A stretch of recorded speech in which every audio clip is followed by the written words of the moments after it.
Friends, कैसे हैं आप सब। चार्ट एनालिसिस की कड़ी में आज हम बात करने वाले थे 8th हाउस की और 8th लॉर्ड की। फ्रेंड्स, ये हमने बहुत बार देखा है, हम डिस्कस भी करते रहते हैं। 7th लॉर्ड यहाँ जाएगा तो ऐसा हो जाएगा, 6th लॉर्ड ऐसा बैठा होगा तो ऐसे हो जाएगा। मतलब मैंने इतने चार्ट्स जो देखे हैं, उनका जो एनालिसिस किया है, उससे ये पाया है कि असल में ज्योतिष का जो रीजन है ना, जो कारण है, वो है हमारी लाइफ को मार्गदर्शन करना। मतलब अगर कोई प्लैनेट किसी हाउस से संबंध बनाता है और हम उसके नेगेटिव इफेक्ट को बढ़ाने वाले जो आदतें हैं, हैबिट्स हैं, उनको कम कर दें और अगर उनको सही करने वाली हैबिट्स को अपना लें तो हमारी लाइफ बहुत अधिक स्मूथ हो जाती है। जैसे फॉर एग्जाम्पल, सपोज अगर कोई ऐसा व्यक्ति है जिसका 8th लॉर्ड 1st हाउस में बैठा है, तो ऐसा कहा जाता है कि है ना, वो व्यक्ति ऐसा होता है जो स्वयं के लिए खुद ही है ना अपनी लाइफ में प्रॉब्लम्स क्रिएट करता है। उसको है ना, मतलब चला के प्रॉब्लम्स मोल लेना अच्छा लगता है। मतलब ऐसे व्यक्ति को किसी दुश्मन की जरूरत नहीं है, वो खुद ही है ना अपना प्रॉब्लम क्रिएट करने के लिए काफी होता है। तो इसके लिए उसको क्या करना चाहिए? 8th लॉर्ड जो है वो अपने आप में जो उसका सिग्निफिकेशन है हमारी लाइफ में, वो है स्पिरिचुअलिटी, वो है मेडिटेशन, वो है ध्यान। तो अगर किसी का 8th लॉर्ड 1st हाउस में बैठा है तो ऐसे व्यक्ति को स्पिरिचुअल होना चाहिए, मेडिटेशन करना चाहिए, या कहीं ना कहीं थोड़ा बहुत ज्योतिष का ज्ञान उसको लेते रहना चाहिए। 8th लॉर्ड चूंकि 8th हाउस जो है हमारे चार्ट में वो 7th हाउस से 2nd हाउस है, तो ये आपके स्पाउस की बैंक बैलेंस को या उसके जो धन कमाने की कैपेसिटी है, उसके बैंक की कैपेसिटी को भी दिखाता है। जितना आप अपने 8th लॉर्ड को सेटिस्फाई करते हैं, आप अपने स्पाउस का जो धन है वो बढ़ाते हैं। क्योंकि धन हम जानते हैं, जैसे चार्ट में 2nd हाउस जो है वो हमारे बैंक का बैलेंस और धन को दिखाता है, तो 7th का 2nd जो है वो 8th हाउस है। तो आपके स्पाउस का धन क्या हुआ? 8th house. और 8th हाउस और 8th लॉर्ड की स्थिति जितनी अच्छी होगी, आप उसको जितना सेटिस्फाई करेंगे, उतना आपके स्पाउस को प्रॉफिट होगा। मतलब किसी भी हाउस में अगर कोई प्लैनेट बैठा है, हम उससे रिलेटेड एक्टिविटीज करें तो हमें उसका फायदा होता है। जैसे सपोज अगर किसी का 3rd हाउस में मार्स है और ऐसा व्यक्ति है ना स्पोर्ट्स में जाए, दिन भर है ना अपने हाथों से या किसी न किसी इक्विपमेंट का उस स्पोर्ट्स में यूज करे और वहां पे अपना एग्रेशन निकाले, तो वो उसके 3rd हाउस के इफेक्ट, यानी कि जो उसकी स्किल्स हैं उनको सीखने में, उसको मेडल लेने में उसको काफी प्रॉफिट होता है, क्योंकि वो उस हाउस में बैठे हुए उस प्लेनेट को सेटिस्फाई कर देता है। अगर 8th लॉर्ड जो है वो 2nd हाउस में जाके बैठ जाता है और आपकी फैमिली में डिस्प्यूट्स हैं, आपका जो धन है वो अटक जाता है, आपके धन में अचानक से लॉस हो जाता है, बैंक बैलेंस पहले तो बनता है फिर डाउन चला जाता है, तो ऐसे में आपको देखना पड़ेगा कि वो लॉर्ड कौन सा है और वो 2nd हाउस में जाकर अगर ऐसे इफेक्ट दे रहा है तो उसको नेगोशिएट करने के लिए हमें अपनी लाइफ में क्या चेंजेस लाने चाहिए। सपोज किसी का अगर 8th लॉर्ड है, मरकरी है, और वो जाके 4th हाउस में बैठ जाता है, तो आप ये देखिएगा ऐसा व्यक्ति जब अपने प्रीमाइसेस में बैठा होगा और वहाँ पे वो है ना म्यूजिक सुनता है या पेपर वर्क करता है या किसी तरह का नाम जो कि भगवान का है वो रेगुलर अपने घर में लेता है, तो उसके घर में जो डिस्प्यूट्स होते हैं, जो प्रॉपर्टी से रिलेटेड डिस्प्यूट्स हैं, आपस में जो एग्रेशन रहता है रिलेशंस में, वो कम हो जाता है। तो 8th हाउस जहाँ भी बैठा है, 8th लॉर्ड जहाँ भी बैठा है, उसको सेटिस्फाई करने के लिए हमें उस हाउस और उस लॉर्ड से रिलेटेड एक्टिविटीज पे ध्यान देना चाहिए। वीनस अगर 8th हाउस में है तो ऐसे व्यक्ति को देवी की उपासना करनी चाहिए, यानी कि जब भी वो ध्यान लगाए या ऐसा कोई मंत्र जो उसको, जैसे लक्ष्मी जी की साधना वो करना चाहता है, उसके पास धन की प्रॉब्लम आ रही है या हमेशा जब भी चीटिंग होती है तो उसको धन का लॉस होता है, तो ऐसे व्यक्ति को लक्ष्मी जी का मंत्र जो है वो अकेले में या जब भी वो साधना करने बैठे अपने घर के मंदिर में, उस मंत्र की साधना करनी चाहिए। अगर वैसे तो 8th हाउस स्वयं ही डिस्ट्रिक्शन का है, तो हमें स्कॉर्पियो राशि की भी कोई जरूरत नहीं है। वीनस किसी भी राशि में हो, वहां पे उसके साथ राहु या केतु भी हो, ऐसे व्यक्ति को इस चीटिंग से अगर बचना है तो उसे महिषासुर मर्दिनी अध्याय का जाप करना चाहिए, जो कि दुर्गा सप्तशती में है। मतलब महिषासुर मर्दिनी से रिलेटेड चैप्टर हो गए, वो कहानी हो गई, उनके बारे में बात करना होगा और उनका एक मंत्र वो अगर ले ले ऐसा व्यक्ति और अपने अकेले में बैठकर साधना करे, अपने घर के मंदिर में जाप करे, तो उसको काफी बेनिफिट होता है। सपोज कीजिए 8th लॉर्ड किसी का 10th हाउस में बैठा है, लोगों को बहुत शिकायत होती है कि हमें बार बार लॉस होता है, हमारा जो प्रोफेशन है, जो काम है, बिजनेस है, काम धंधा है, वो एक बार चल पड़ता है और उसके बाद ऐसा लगता है कि हाँ भाई अब हम बैलेंस या पैरेलल स्टेट में आ गए, नो प्रॉफिट नो लॉस में आए, अब हमारे को है ना आगे बढ़ने से कोई नहीं रोक सकता। तभी उनको एक ऐसा माइनस पॉइंट मिलता है और उनको बिजनेस में लॉस हो जाता है, फिर वो डाउन में जाते हैं, फिर वापस अपग्रेड होने के लिए उनको काफी टाइम लगता है। ऐसे लोगों के चार्ट में आप देखेंगे कि उनका 8th लॉर्ड जो है वो 10th हाउस में होता है।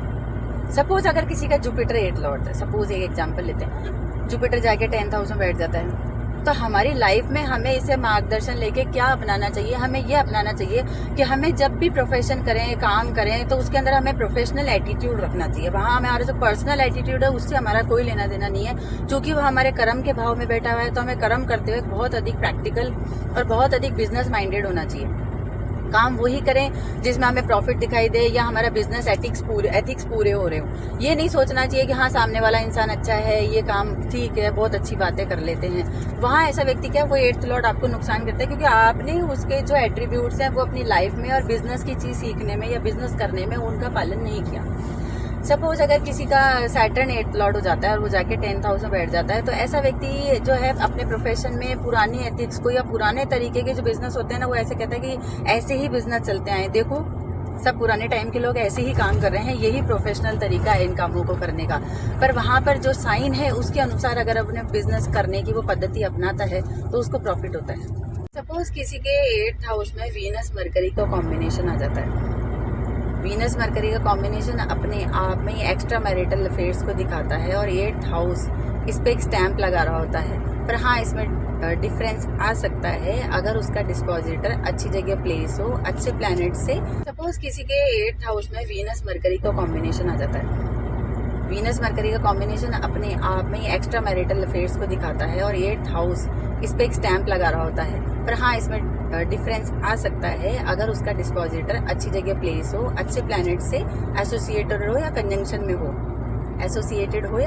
में हो, तो ऐसे दोष को समाप्त किया जा सकता है। वीनस मरकरी किसी भी हाउस में हो तो ये इफेक्ट उस हाउस से रिलेटेड रिलेटिव की लाइफ में ये चीज देखी जा सकती है। मतलब 8th हाउस जो है वो ऐसा है कि हम अपनी जो भी प्लानिंग करें लाइफ की, वो हम किसी को बताएं ना, उस हाउस से रिलेटेड चीज ना बताएं। जैसे 8th हाउस का जो लॉर्ड है, सपोज कीजिए वो आपके 11th हाउस में चला जाता है।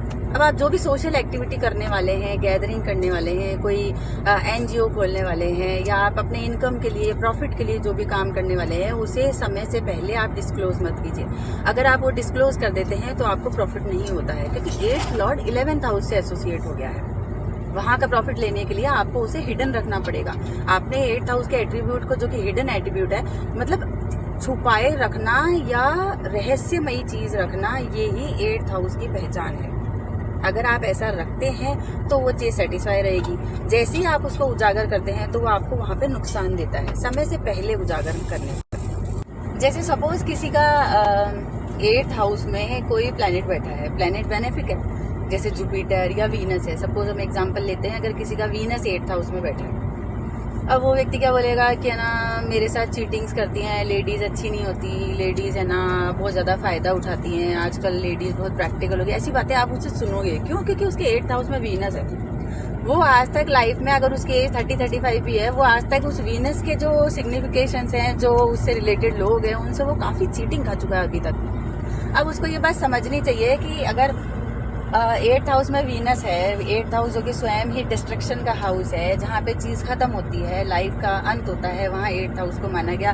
चीजें डिकम्पोज होती हैं, धोखाधड़ी होती है, उसे हम 8th हाउस से देखते हैं। हालांकि लाइफ और जो हमारी जो एज है वो भी 8th हाउस से देखी जाती है, हमारे स्पाउस का धन भी 8th हाउस से देखा जाता है। बट द थिंग इज कि अगर केतु भी है, केतु का जो काल पुरुष की कुंडली है उसके अंदर 8वें भाव का स्वामी मंगल और केतु दोनों हो जाते हैं। आप देखेंगे 8वें भाव के स्वामी की स्थिति या मंगल और केतु की स्थिति अगर आपके चार्ट में अच्छी है तो ऐसे व्यक्ति की गट हेल्थ बहुत अच्छी होती है। यानी कि ऐसा व्यक्ति जनरली आपको खुश मिजाज नजर आएगा जिसका 8वां भाव अच्छा है। और लोग कहते हैं ना, जो खुश रहता है उसकी एज भी बहुत रहती है, वो लंबा जीता है। उसका कारण कहने का यही है क्योंकि 8वें भाव का स्वामी जो केतु है वो हमारी गट को डिनोट करता है, और गट हेल्थ बहुत इंपॉर्टेंट है। आज की तारीख में पूरे वर्ल्ड में इस चीज पर रिसर्च चल रही है कि अगर आपने अपनी गट हेल्थ को कंट्रोल कर लिया, वहाँ पे अच्छे एंजाइम्स डेवलप रखे, आपने वहाँ पर है ना हेल्थ बेनिफिट्स की चीजें ली और उसे इम्प्रूव करते रहे, तो आपकी एज बहुत रहती है। क्यों? क्योंकि लंबी एज के लिए सैटर्न को और केतु को ही जिम्मेदार माना गया, जो कि 8वें भाव से रिलेटेड है। यानी कि 8वां लॉर्ड की स्थिति और 8वें घर की स्थिति अगर अच्छी है तो आपकी एज काफी अच्छी होती है।